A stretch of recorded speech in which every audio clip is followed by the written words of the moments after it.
Chapter 2, We're so young, but we're probably gonna die. After approximately 3 hours of exploration, everyone reconvened in the gymnasium to discuss the results of their search. To the surprise of the others, even Beelzebub, Ow, and Mr. Shocking joined them to find out what everyone had discovered. What's that look for? It's to my benefit that I find out what all of you know. That's the only reason I'm here. Beelzebub saw Karami looking at him with a confused expression. I'm not sharing anything I learned, though. Then why should we tell you what we found, then? Blue raised a brow. Because I refuse to leave the room. Beelzebub said simply. Unless you all can communicate telepathically, you'll have no choice but to let me know everything. It's fine, it doesn't matter if he knows. Karami insisted. She then looked at Ow and Mr. Shocking. Do you two plan on contributing to the conversation? Not at all. Mr. Shocking said bluntly. I'm just here to eavesdrop. As if you could keep your mouth shut. Kalaus rolled his eyes. You got something to say, pretty boy. Mr. Shocking started to roll up his sleeves. Case in point. Kalaus sighed. Let's just get this over with. Who's going first? I can, it's fine. Karami took control of the situation. Me, Teru Kara, and Hanaya-san scoped out as much of the building as we could. We didn't go into much detail in inspecting the rooms because we wanted to get a feel of the general layout of the place. It looks like there's 5 floors. Most rooms are empty classrooms, though each floor does have some rooms of note.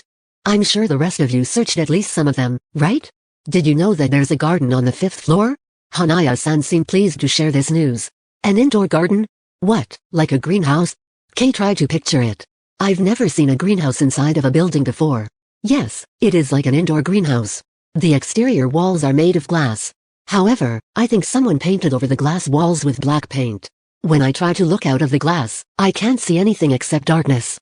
I thought I'd be able to see the outside, but it was just nothing. So I think someone did do something to the outside of the windows so that we can't see out of the building. Hanaya-san explained. Did you try breaking the glass? Mafia asked. Yes, actually. Karami nodded. I tried busting the glass with my shield, but it didn't work. The glass is either really thick, or it's shatter resistant. So we can't get out that way.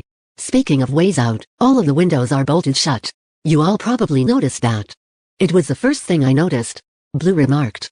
I can always find an escape route, but all of the exits to this building are sealed in such a way that even I can't get past them. This is an exceptionally strange situation for me to be in. I thought for certain that I'd be able to find a way out. My team went to the front door to see if that could be opened, but it seems to be locked from the outside. If I may speak, I have something to ask. Haratsuka-san took control of the floor, gathering everyone's attention. You, Beelzebub. Prince of Hell. I have a question for you, and I ask that you give me a firm, honest, and concise answer. Bare your heart to me and tell no lies. You can phase through walls, can you not? Like a specter haunting the halls, you should be able to come and go through this building as you please. So, then, tell me this, and spare no details. Have you tried to go outside? You told me to be concise, then asked me to spare no details. Which is it? Beelzebub stretched and maintained a leisurely seated position while floating in the air. Either way, I did try and go outside. I was able to get out just fine. That's all I'm telling you, though. Wait, you were able to get outside? Monroe gasped. Most of the people in the room did a collective double take at the knowledge that Beelzebub had gone outside. Yeah, then I came back inside. What's not clicking? Beelzebub rolled his eyes. Why didn't you go get help? Haratsuka-san demanded to know. It is your sworn duty as a member of our group to aid us, and yet you lazily returned with no help to speak of? I wasn't able to. Beelzebub shrugged. I went outside, but it didn't do me any good. So now I'm back in here. That's all there is to it. Could you elaborate on that, perhaps? Karamatsu requested. I'm unclear on what you mean when you say you were unable to get help even though you went outside. I don't feel like telling you.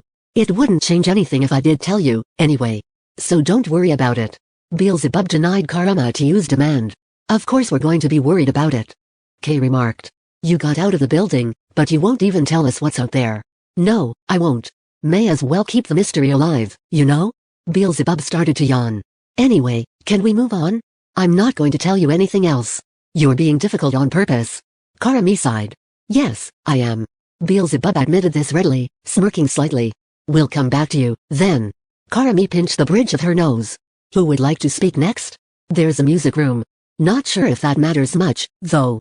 Kei spoke up. They've even got a recording booth, actually. It's pretty sick.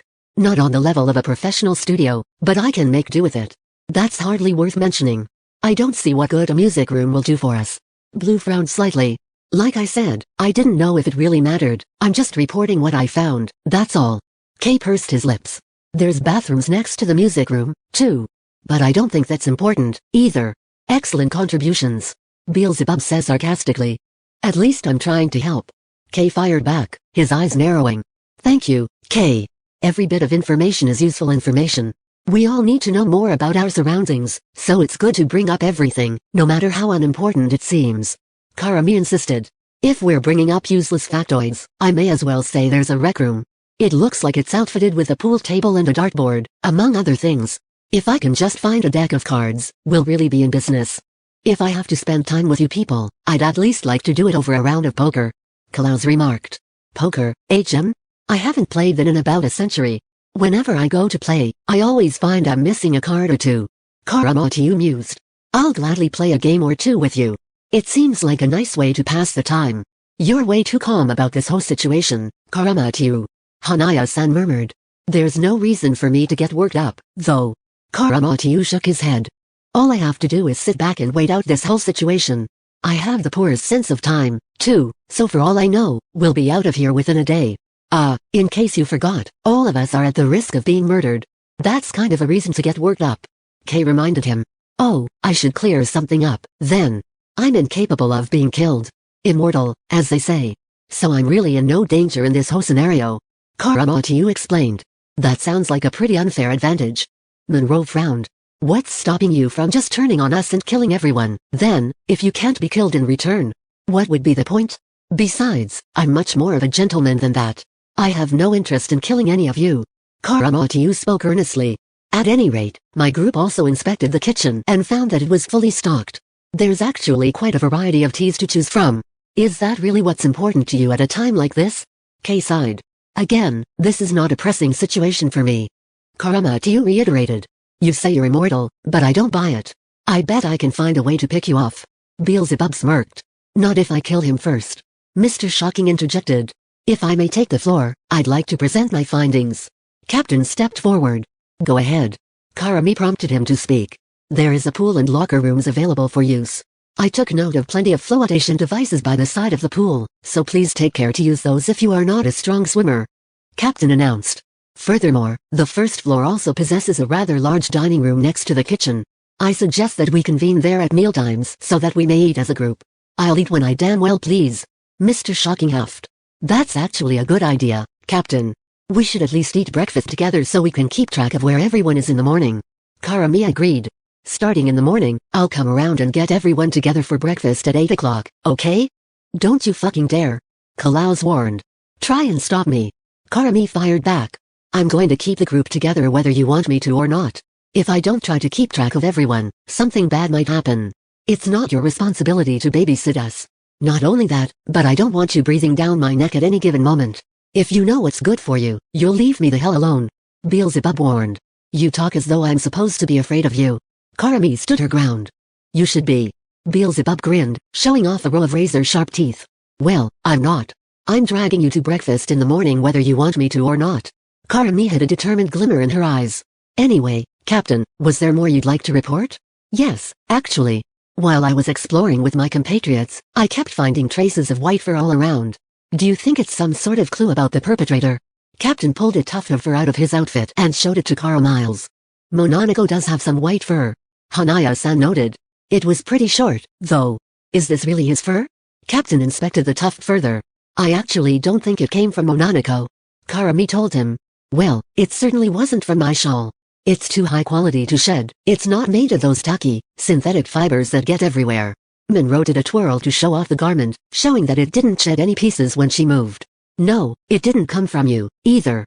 Karami shook her head. Then where did it come from? Captain demanded to know. Sorry. Teru Kara spoke up, still hiding behind Kara Miles. I think that's from me. Ah, is that so? Captain held up the tuft of fur and saw that it perfectly matched the shade of white that was Teru Kara's fur. Well, that solves that mystery. I'm really sorry, my fur just kind of gets everywhere. Teru Kara lowered his head in shame. I'll try to be more careful. While Teru Kara spoke, he saw people looking at him. This made him nervous, but he was especially nervous when he saw Klaus giving him an intense stare. He couldn't tell what Klaus was thinking, and immediately jumped to the worst possible conclusion. He worried that Kalau's thought he was weak and was going to try and kill him. Teru Kara started to tremble profusely, horrified at the thought of someone coming after him so quickly.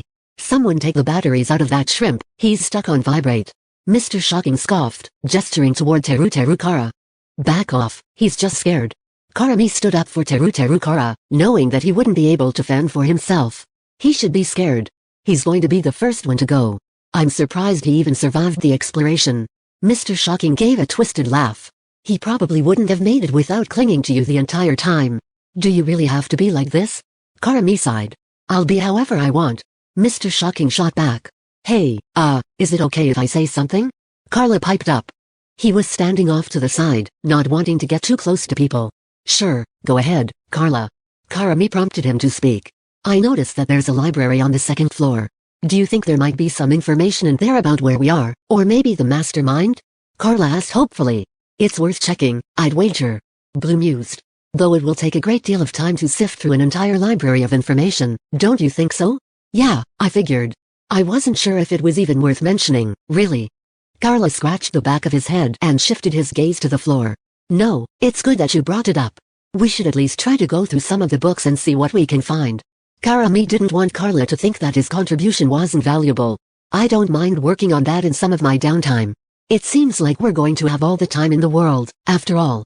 I would be honored to take it upon myself to spearhead that project. I, too, poked into the library, and I found that there is a treasure trove of legal documents. They chronicle all sorts of famous cases ranging from the dawn of time until present day. I didn't have the opportunity to get into them due to the overarching goal of exploring the premises, but I will be delving into the depths of knowledge as soon as I have the time to do so. Haratsuka-san declared. If anyone would care to join me, I can take them on a journey through history and shed light on any number of mysteries still unknown to mankind. Perhaps we will even find the heart-throbbing conclusion to the mystery of why we're here. I don't think anyone wants to join you. Blue shook his head. Best of luck to you in your endeavors, though. What better things do you have to do, petty thief?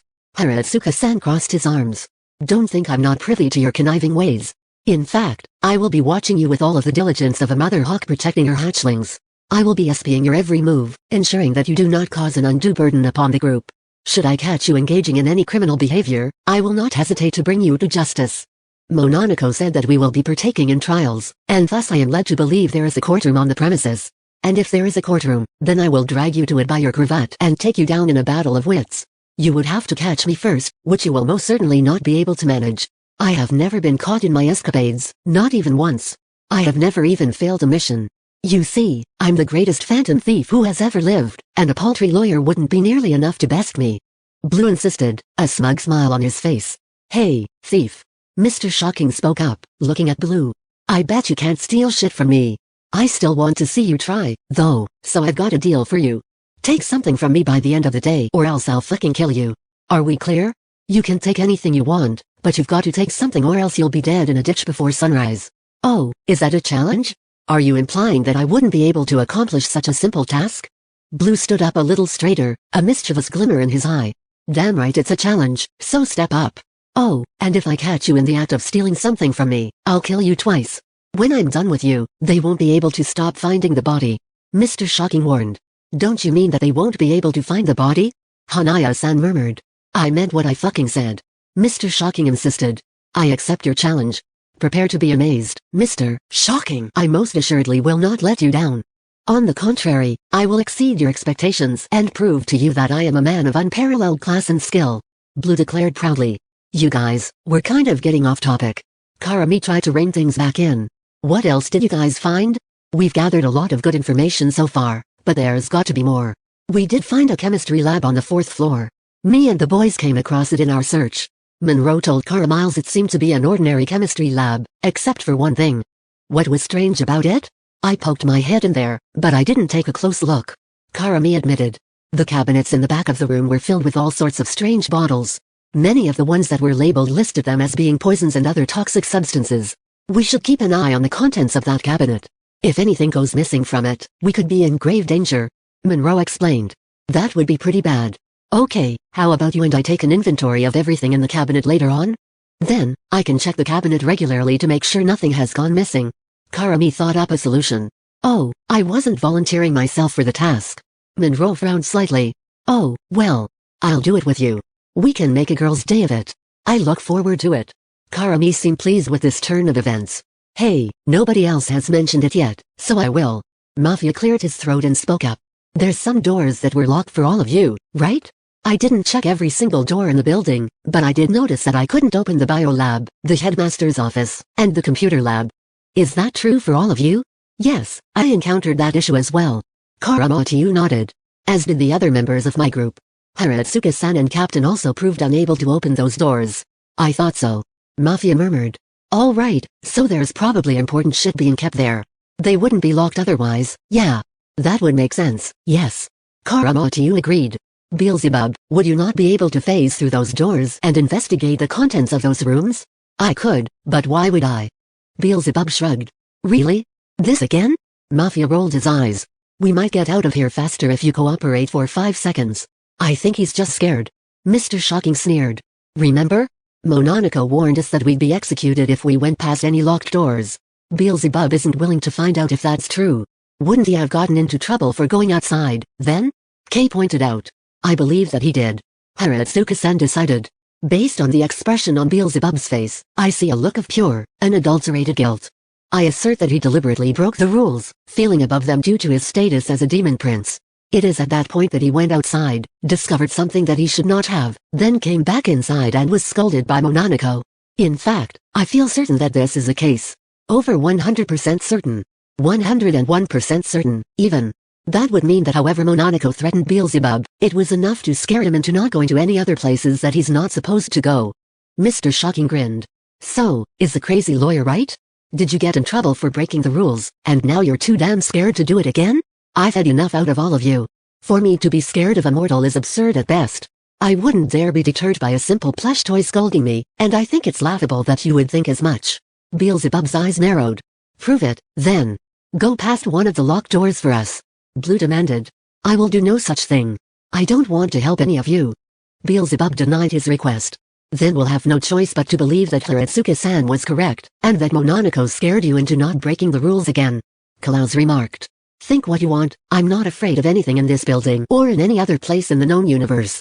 If I had any interest in helping a group of mortals, I would help you. But frankly, I don't give a damn. You're all on your own. I have better things to do. Beelzebub didn't want to hear the others call him a coward any longer. He floated toward the door, deciding that he was done being in their presence for the time being. Before he could leave, though, Al called out to him. Tell me something, Beelzebub. When you went outside, what is it that you saw? Al asked in a calm, even tone. Beelzebub scowled for a moment before it gave way to a haughty smirk. Nothing. Beelzebub then turned away and phased through the door of the gym, leaving the room. I thought as much. Al murmured. Figures, he still wouldn't tell us anything. Kay sighed. It's fine, he can be as difficult as he wants. We can manage just fine without him. A demon was never our ally to begin with. If anything, we're better off without his interference. Captain decided. All right, last call. Is there anything else we should be aware of? Karami looked around, waiting for anyone else to speak up. Nobody's mentioned the art room yet, have they? I don't think it's important, though. Carla murmured. An art room? Hanaya-san's eyes widened when he heard this. A pang of sorrow showed on his face for a moment before he tried to rein it in. With canvases and easels and supplies and stuff. Again, I don't think it has any significance, but it's on the 3rd floor regardless. Carla informed the group. Noted. I think I recall passing by that room as well. It was close to the time for us to all meet up, though, so I didn't take a look inside. Karami recalled. Have we covered everything? Did anyone take a look at the dorms? My group did, actually. Klaus answered her. Mafia, Blue, and I all looked at our rooms, since that's what we could open. They all appear to be rather pedestrian rooms, not at all the luxury that I'm used to being accommodated with. It's laughable how small they are, really. At the very least, each room has its own bathroom. That's something, I suppose. Oh, and each room seems to contain a few of our possessions. There doesn't seem to be much rhyme or reason to what the rooms contain other than that there are things that belong to us. Keep an eye on Blue, because I already saw him eyeing my things. I would never. Blue grinned.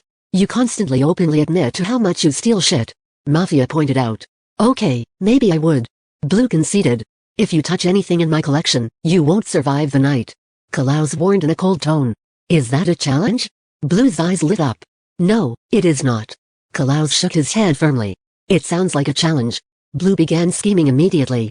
Again, it is not. If you dare steal from me, I'm uninviting you from poker night. Klaus scowled. Is that supposed to be more or less of a threat than you saying you'll kill him? Kay furrowed his brow. That depends on where his values lie. Klaus shrugged. Well, as much as I'd love to be allowed at the poker table, I simply cannot resist my thieving ways. Blue sighed dramatically. Everyone in this building has really fucked up priorities. Mafia muttered. Is this meeting finished with? I believe I've heard enough. Al had long since grown bored with the discussion. It sounds like everyone has said what they needed to say, so I guess we're done here. Karami decided. So, what now? Teru asked timidly. Now, I'm going to pick you up and dunk you through the basketball hoop just to see what happens. Mr. Shocking snickered. Please don't. Teru whined. Don't worry, I won't let him. Karami promised. Try and stop me. Mr. Shocking started to step toward Karami and Teru. Instinctively, Karami summoned her shield. Before Mr. Shocking could instigate things further, a bell chimed and an obnoxiously familiar voice could be heard over the intercom. Attention, everyone. The time is now 10 o'clock at night. The morning announcement will go off at 7 in the morning. Until then, I advise that you get some rest. Wander the building at your own risk. All right, everyone. I'll come wake you all up at 8 o'clock in the morning. Karami told the group. Allow me to accompany you, Karami. I feel as though we shouldn't wander off on our own if we can help it. Even capable heroes like you and me should take the proper precautions, don't you think so? Captain offered his assistance, not wanting Karami to shoulder the responsibility of caring for the group on her lonesome. I'd like that, actually. Karami smiled. Let's meet up when the morning announcement goes off at 7, then we'll wake everyone up at 8. How does that sound? I'm looking forward to it. This will be the start of our communal life together. Captain looked at the rest of the group. I hope we'll all get along swimmingly. If you ever need help for any reason, call my name and I'll be there faster than a bolt of lightning tearing through the sky. I am at your service, here to ensure that nobody's safety is compromised for even a second. Good luck with that. The second I'm sick of you, you'll be picked off before you even know what hits you. Mr. Shocking informed him. You're not already sick of him? Mafia muttered under his breath. Really, though. Let's all try and get along. Don't wander off on your own, and keep each other accountable. I'll say it as many times as I can, nobody has to die, okay? Karami looked out at the group. She wanted to feel certain that nobody would crack, but there was a doubt in the back of her mind that she would never admit to. Karami, can you take me to my room? Teru asked. I'm sorry to ask so much of you, I just don't think I should go alone. Of course I'll take you. Don't worry, okay? Karami smiled kindly. Can I pat your head? Yes, that's okay. Teru nodded. Everything will be alright, okay Teru? Karami gently patted Teru's head. You promise? Teru stared up at Karami with wide eyes. I promise. Karami gave her word. Don't make promises you can't keep. Klaus warned. At any rate, I'll be retiring to my room. I've had enough of a day. I'm done here. You should go with someone. Karami called out to him, but Klaus was already halfway out the door. It might be a little hard to keep tabs on 14 people. Especially when a lot of them aren't very cooperative. Hanaya-san sighed. Can someone walk to the dorms with me? I want to check out the garden, but I think it can wait until morning. Come with me and Teru. Karami offered. Is anyone else going to the dorms right now? I may as well. I don't know where else I'd go. Kay followed Karamiles. I'll come with. I'm not feeling up to exploring this building at night. Monroe joined the group. Wait for me, please. Carla hurried to catch up before they left the room. Hey, thief. Don't forget your job. Mr. Shocking reminded Blue. You've got until midnight, which is in 2 hours. Get to it. 2 hours?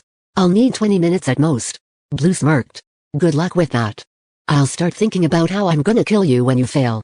Mr. Shocking broke into an amused laugh, then left the gym. If Blue doesn't show up to breakfast tomorrow, you'll all know why. Does he not remember the part where we have to not get caught murdering someone? Karamatsu raised a brow. If he announces he's going to kill someone and then they die, I think that makes it relatively likely that he'll get caught. And if that happens, he'll be the one to die. I'm under the impression that Mr. Shocking does not act with logic or reason. He has a wild mind, never quite tamed. Truly a guilty soul that we will need to monitor with the utmost care. He is yet another opponent I would love to tackle in the courtroom. I will show him that I am not one to be trifled with. I will strike fear into his heart and make him see that he cannot oppose the ultimate good that is myself. I wish to see him flounder and flail as he tries to make his depravity come out on top, only to be trounced by my unwavering and steadfast sense of justice. Haratsuka-san started to get on another rant. While he spoke, Mafia and Captain both left the room. This left only Karamatsu to listen to him ramble. You said you're a defense attorney, though.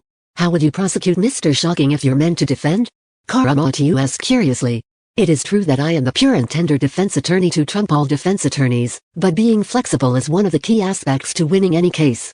If I must prosecute, then allow me to prosecute. If there is nobody to defend, then I will find someone to defend.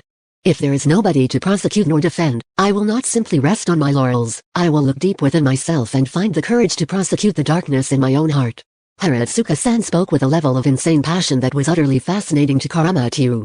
Remarkable. Say, would you like to join me for tea sometime? Karamatsu asked. Join you for tea? Ah, yes. Of course you would want the company of someone such as myself. You seem to be an esteemed sort, are you not?